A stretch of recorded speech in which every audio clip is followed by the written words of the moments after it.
последнее время в Абхазии происходит очень много событий. Честно говоря, даже какой-то отдельно выделить и сказать, что более главное, то менее главное, очень сложно, но тем не менее, да, абхазо-российские взаимоотношения, поиск неких врагов, значит, различная трактовка тех или иных слов, событий, даже если в контексте госдачи Пицунда, да, нота МИДа России, заявление МИДа России, и план власти Аслана Георгиевича Бжани по, видимо, окончательному такому уничтожению, но это, на мой взгляд, остатков страны и народа, который все еще сопротивляется. Вот. Если мы говорим об этом, то я бы хотела знать, Вячеслав Иванович, ваше мнение. Какие у нас взаимоотношения с Российской Федерацией? У кого у нас? Вот поговорим о взаимоотношениях с Россией. У меня отношение к России очень хорошее. Я уверен, что у России и у определенной части граждан этой страны ко мне отношения хорошие. Вот здесь надо немножко, наверное, разграничить. Отношение у народа Абхазии к России отличное. Я уверен, что у России отношение к народу Абхазии аналогичное. Другой вопрос, как выстраивает отношения руководства страны с Россией, какую повестку они формируют. К большому сожалению, то, что происходило и происходит сегодня на примере госдачи Пицунда, отношения нехорошие. Те решения, которые принимает власть, те решения, которые навязывает власть, которые она пытается, скажем так, вдавить в сознание народа, конечно, нехорошие. Они неправильные, неверные и, соответственно, способны формировать негативное мнение в обществе. Слава Богу, в нашем обществе есть здоровые силы, которые пытаются блокировать, и, на мой взгляд, довольно успешно это делают. Блокируют эти инициативы. На примере Пицунда, еще раз, мы имеем решение парламента, которое было принято ранним утром, в половине 6 утра, если быть точнее. Решение, которое было предложено властью и поддержано парламентом. Ни для кого не секрет, что это сразу вызвало противоречивые оценки. И та нота, о которой вы говорите, яркое доказательство тому, что это решение было неверным, негосударственным и уж тем более никак не способствующее на укреплению связей с нашим стратегическим партнером. По имеющимся данным поступила нота России, в которой, насколько нам известно, ставится вопрос о том, вообще, что было утром 27 декабря, какое было принято решение, что оно означает и какие оно и будет иметь последствия. Насколько известно мне, насколько мы все знаем, официальный МИД Абхазии ситуацию не комментирует, и информация идет такая, что никакой ноты нет. С другой стороны, поступает информация, что нота все-таки есть. Опять же, вот эти недосказанности, вот эти зависшие в воздухе вопросы оставляют место для расширительного толкования тех процессов, которые происходят. Вот такого рода, скажем так, события, да, они пользы для укрепления наших отношений с нашим единственным стратегическим союзникам, конечно же, не принесут. Вот это вещи, которые, они абсолютны. Здесь не может быть сомнений в этом вопросе. Естественно, мы, как представители оппозиционных сил, как и представители оппонентов власти, будем со своей стороны блокировать все эти инициативы и делать все для того, чтобы показать истинное лицо нашего народа и мнение нашего общества. Мнение наше, оно не однозначно. Никого, кроме России, мы сегодня не видим в своих союзниках и трезво оцениваем ту ситуацию, которая развивается в мире. Вот нам здесь часто пытаются, как несмышленышам, объяснить, что вот вы не понимаете, вы не видите, вы не знаете, а вот на самом деле все вот так или эдак. Нет, мы видим, знаем, понимаем и довольно адекватно к этому подходим. Более того, отдельным товарищам хочу сообщить, что опыта подобного рода работе у нас значительно больше.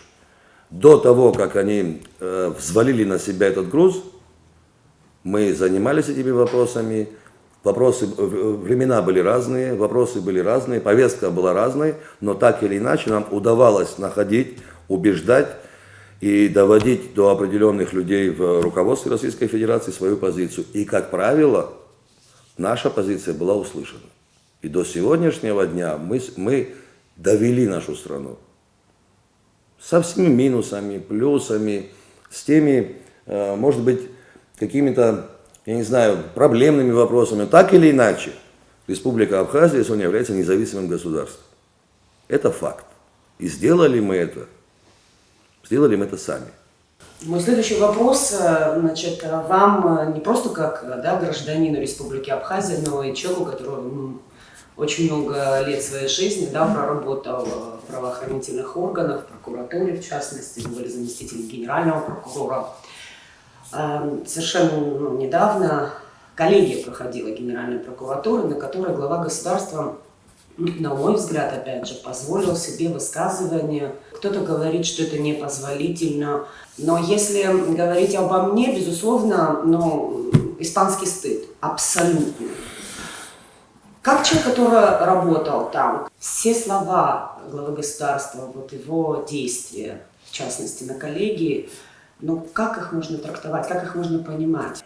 Мне кажется, что коллегия Генеральной прокуратуры, которая была широко освещена, это попытка использовать площадку Генеральной прокуратуры для того, чтобы дать ответ, или попытаться, правильнее будет сказать, дать ответ всем тем, кто все это время критикует власть и президента в частности. Вот я это увидел именно так.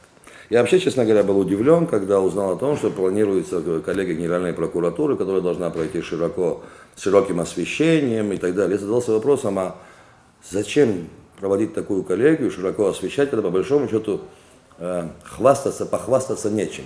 Обычно в таких условиях коллегии проводятся так, без особой шумихи и так далее.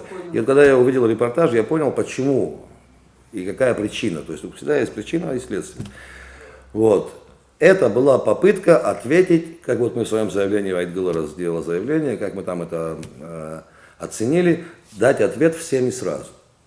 Вот. Президент там говорил о конкретных личностях, в частности, он говорил об Ахре Аристава, усомнился в его уровне профессиональном. Он говорил о том, что экономисты так не говорят. Он дал нам оценку действиям активиста известного Джансу Хадлиба и так далее. Но я не услышал самого главного. Вот во всей вот этой вот речи я не увидел попытки поиска истинной причины происходящего. То есть вот эта вот попытка развесить ярлыки, вот эта попытка найти виноватых, вот эта попытка очернить всех и вся, кто имеет иное мнение. Я считаю это непрофессиональным, я считаю это неправильным и, может быть, даже непатриотичным. Не дело первого лица государства заниматься ведением государственных дел таким образом. Это мое личное мнение, я, может быть, слишком жестко оцениваю ситуацию, но мое мнение именно такое. Я на это мнение право, кстати говоря, имею. Вот, хочу это тоже подчеркнуть особо. Коллега Генеральной прокуратуры, попытка сделать из прокуратуры орган, который будет не только вовлечен, но и возглавит поиск ведьм и наказание назначенных виноватых. Вот что это было. Вот на мой взгляд, это выглядело именно так. К сожалению, большому президент не говорил о хищениях Рафаэла Че Гевары. К большому сожалению, президент не говорил о том, какой ущерб нанесла легализация майнинга криптовалюты в стране. Кстати говоря, он сам это не раз говорил, повторюсь еще раз, он говорил о том, что более 1 миллиарда рублей было изыскано из средств бюджета для того, чтобы компенсировать те аварийные ситуации, материальные, соответственно, расходы, которые понесла республика из-за легализации майнинга. Об этом никто не говорил, и он сам не говорил. А это серьезные деньги. Это очень серьезные деньги. А давайте представим себе, что эти деньги пошли бы на кредиты, на кредитование сельского хозяйства, на помощь многодетным семьям. У нас огромное количество проблем, об этом он не говорил. То есть он всю дорогу пытается показать нашим друзьям за территорией нашей страны, что он нещадно борется с теми, кто здесь в Абхазии раскачивает лодку, что здесь есть какие-то враги государства, что есть какие-то люди, которые обязательно будут работать против интересов Абхазии, ну, читай интересов России. Вот основной посыл. Руководство страны во главе с президентом четко прослеживалась его попытка найти виноватых среди граждан Республики Абхазия в том, что власть оказалась неуспешной. То есть это то, о чем я говорил, это вот вы не смышленыши, не понимаете и так далее, и так далее. Вот мы в своем заявлении в Айтгаларовском это сказали, я считаю, необходимо это проговорить сегодня еще раз. Тут очень важный момент, я бы сказал, краеугольный. За все происходящее в стране ответственность несет в первую очередь власть. И вот эта попытка власти все время найти виноватого где-то там на более низком уровне, это как минимум несерьезно. Как минимум несерьезно. А если быть вот, по-настоящему откровенным, это не солидно и непрофессионально.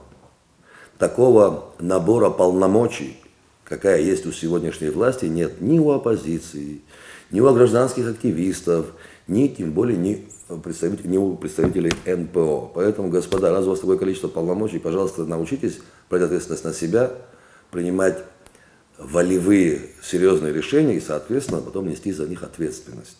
Вот это слово «ответственность», наверное, надо подчеркнуть особо как-то. Потому что за последние годы, я имею в виду не только во время пребывания нынешних представителей у власти, это уже, к сожалению, несколько, может быть, более 10-15 лет, мы исключили такое важное слово, как ответственность из нашего обихода. Ответственность за то, что мы говорим, за то, что мы делаем, за те решения, которые мы принимаем, за те заявления, от которых отказываемся через какой-то промежуток времени. Вот мне кажется, что мы немного размыли значение этого слова – ответственность. Вот когда мы вернемся, когда мы сможем вернуть наших руководителей, тех, кто представляет наши интересы, к ответственности, вот тогда, я думаю, мы вернемся на путь строительства нашего демократического, правового абхазского государства. Абсолютно убежден, что с этого пути мы свернули. И мы обязаны сделать каждый на своем месте все для того, чтобы на этот путь вернуться. Если мы этого не сделаем, если мы не вернемся к строительству нашего государства, рано или поздно за нас это сделает кто-то другой. Закон об иноагентах. Вот сейчас живо обсуждается в обществе, кто-то там отмалчивается со стороны, смотрит, ждет, пока в чью сторону качнется чаша, кто-то активно этим занимается. Моя позиция такая, что для того, чтобы снизить или вовсе исключить негативные последствия от работы неправительственных организаций в Абхазии, никакой новый закон не нужен. У нас есть сегодня достаточно законов для того, чтобы пресечь работу организаций, подрывающих интересы Республики Абхазия. Ответственно заявляю, у нас в Уголовном кодексе есть огромное количество норм, и у нас есть достаточное количество профессионалов, которые могут выявить эти организации и в соответствии с действующим законодательством привлечь их к соответствующей ответственности, получив, как результат в конце, судебное решение, то есть правовой акт.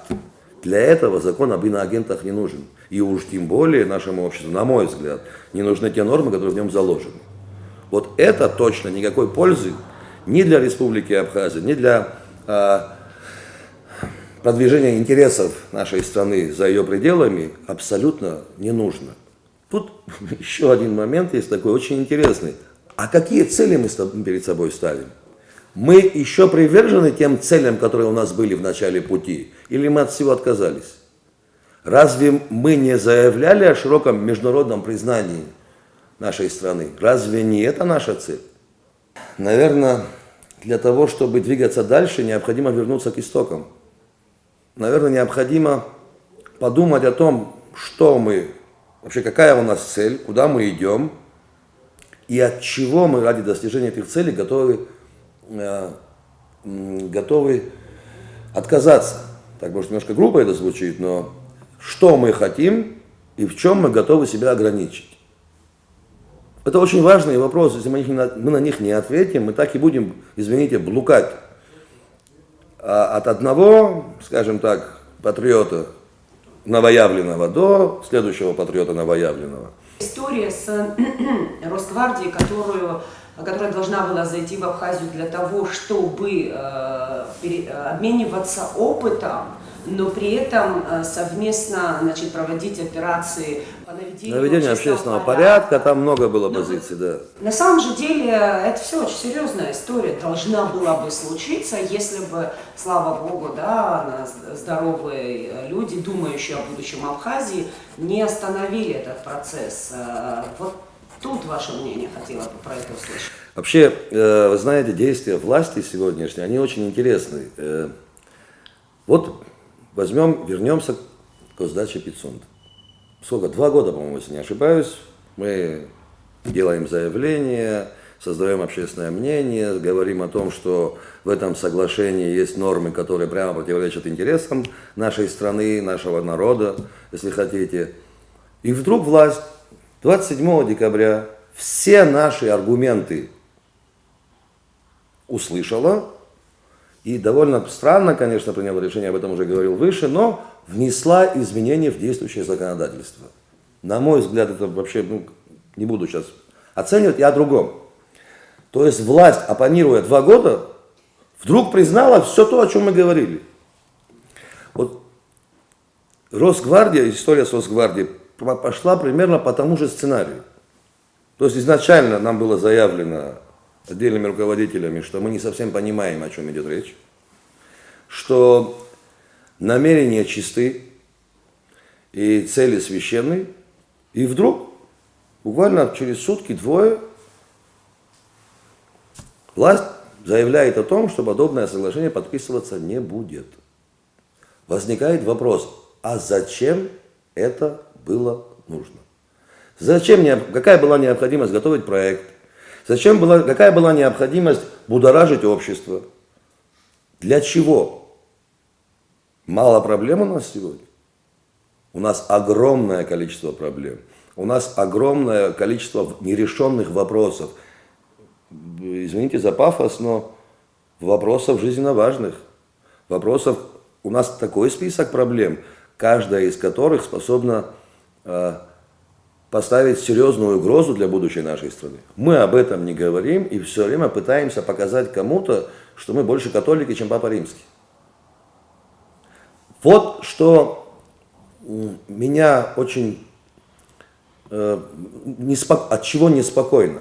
Вот от чего неспокойно. Я очень сомневаюсь, что сегодня где-то в недрах руководства нашего стратегического союзника возникают инициативы, которые могут взбудоражить общественное мнение в Абхазии. Я очень в этом сомневаюсь.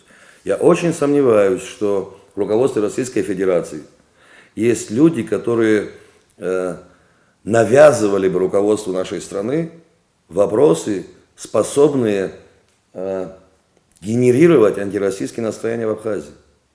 Я слишком уважаю руководство Российской Федерации, чтобы думать подобным образом.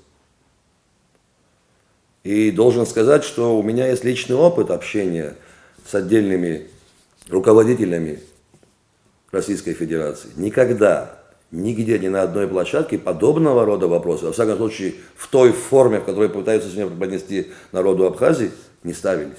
Этого не было никогда. Понимаете, и вот так вот сегодня, вот так смело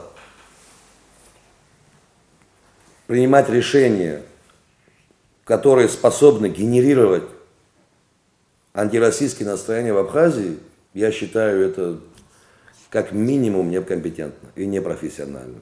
Я вот здесь должен сказать, что Республика Абхазия, народ абхазский, мы прошли через очень сложное испытание войной. Это было по-настоящему сложное испытание войной. Это было испытание голодом.